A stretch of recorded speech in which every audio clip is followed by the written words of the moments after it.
3 April 2024, a high-pressure carbon dioxide pipeline at Lake Charles Pump Station near Sulphur, Louisiana leaked. A shelter-in-place order was prompted for nearby residents. It was later lifted after the line was isolated and released a large cloud of carbon dioxide or water vapor, prompting a shelter-in-place order for nearby residents. The shelter order was later lifted after the line was isolated. Here, we see the Denbury carbon dioxide pipeline network in Louisiana, with Sulphur marked as the incident site of April 3, 2024. The red marker highlights the pump station where the leak occurred, releasing an estimated 2,500 barrels of carbon dioxide. The circles represent potential impact zones, from about a half kilometer to 2 kilometers around the site. Residents within this area were ordered to shelter in place as the dense carbon dioxide cloud spread. This visualization shows how a single failure can endanger communities in close proximity to carbon dioxide infrastructure. Carbon dioxide pipelines may seem less risky than oil or gas, but the hazards are unique and severe. Carbon dioxide is colorless and odorless, which makes leaks hard to detect. In high concentrations, it displaces oxygen, leading to dizziness, unconsciousness, or even death by asphyxiation. When transported as a liquid under pressure, a sudden rupture also creates rapid vaporization, producing a heavy gas cloud that hugs the ground and can travel into low-lying areas. This was the main hazard during the Sulphur, Louisiana incident. The root cause of this incident can be grouped into 3 categories. First, pipeline integrity issues, where possible corrosion, fatigue, or component failure led to a breach. Early reports suggested a malfunction at a launcher or valve assembly. Second, monitoring and detection gaps. The remote camera system was offline and there was no advanced real-time leak detection such as fiber optic sensors or continuous flow monitoring. And third, emergency preparedness. Operator response was delayed and community alert systems were insufficient. Residents relied on social media before official alerts reached them.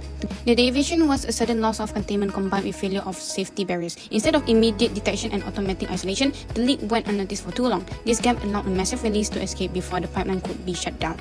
This deviation directly led to the loss of even over 100,000 gallons of liquid carbon dioxide were released, creating a dense cloud. The immediate consequence was a shelter-in-place order for the surrounding community and temporary closure of nearby roads. While no mass casualties were reported, the potential consequences were severe. If the cloud had reached confined indoor spaces or lingered longer, there could have been multiple fatalities. The impacts of this incident span multiple dimensions. For people, it raised acute safety concerns for residents and first responders and caused stress and disruption from emergency measures. For the environment, the sudden release undermined the very purpose of carbon capture by re-emitting greenhouse gases.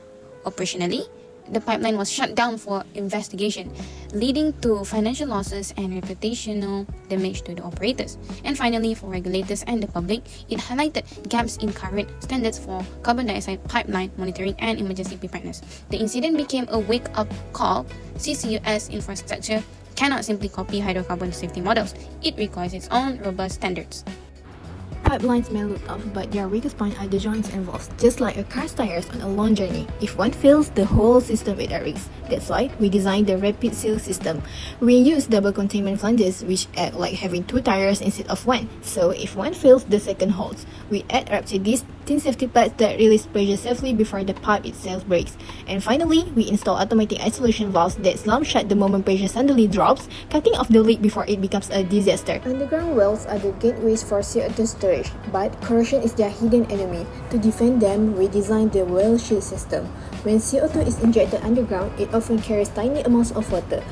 When that CO2 mixed with water, it turns into a weak acid that slowly eats away at the metal and cement of the well, just like how salt water rusts a car. Over time, this corrosion can open up leak paths. Our solution is simple. First, we dry and clean the CO2 before injection so there's no acid to form. Second, we use stronger materials and protective linings so the well lasts longer. And finally, we monitor the well with probes and inspection tools just like a health checkup to catch any damage early. This way, the well stays strong, safe, and leak-free for decades. Last but not least, CO2 pipelines run at very high pressure. If a small crack starts, it can rip open the pipe like a zipper, spilling gas for hundreds of meters. Our fracture guard system is built to stop that. We use thicker steel in the high pressure sections, place special rings around the pipe that act like barriers to block cracks and keep CO2 in a dense state so it doesn't burst out violently. The result is simple. If a crack happens, it stays small and local, not a disaster. That's what we mean by building safety into the pipeline from day one.